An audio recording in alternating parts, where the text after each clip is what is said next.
view of the TMNT, the Mutant Military Turtle Tank.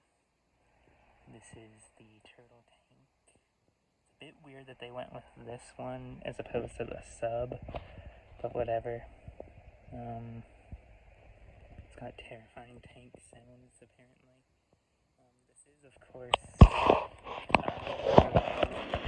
much like the pizza thrower. I will not be showcasing that function, so I don't want to leave the batteries in there.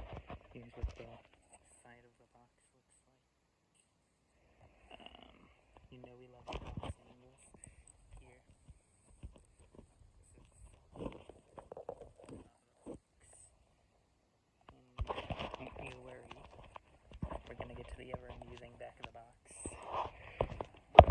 And, as always, this is the little blurb. So, give that a read. They did also reissue the actual Mutant Military guys, but they did it in a weird way, where it was only available in this 4-pack, and bizarrely enough, that's also where the parachute, they reissued the parachute, and that's the only way to get it, is through that 4-pack, and I don't like to do that because I don't need those, like, costume change variants, really, of, like, the main 4 and stuff.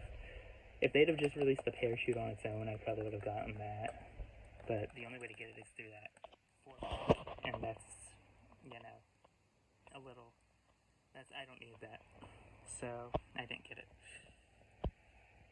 But they did reissue them as a 4-pack, bizarrely enough. I don't know why they did that. Whatever. Let's just get this open and see how this is.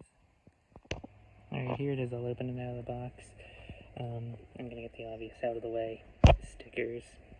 You know I hate them. It's weird that they have them, because some parts came pre-stickered. But I don't know who in the right minds designed these stupid flag stickers. Genuinely. Here it is from the front view. You can see the little roller thingy do. I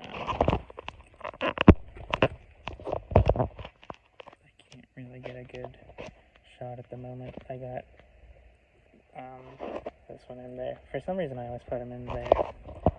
And then, little go-to driver. This is the back. So yeah, this is not a bad thing. This is the little lever. You could rotate it to one place to have. This mode is where the turret would move on its own. And in this mode, the tank would move on its own, and the turret would move on its own. But I'm not going to demonstrate that because I don't want to get the batteries in here and make them to be all messed up and stuff. Speaking of which, this is where they would go. I believe it's 3 AA's, much like the pizza thrower was. Which again, that was also a motorized thing I didn't show off, but it had motorized functions, obviously. So yeah. Overall, it's a bit weird that they wanted to do this one. Usually, when I think of like Mutant Military toys, I think that the sub is more iconic, because when I think of TMNT, that's kind of like the holy trinity of vehicles, is like the Party Wagon, the blimp, and the sub. So it's a bit weird to me that they went with the tank before the sub, but whatever.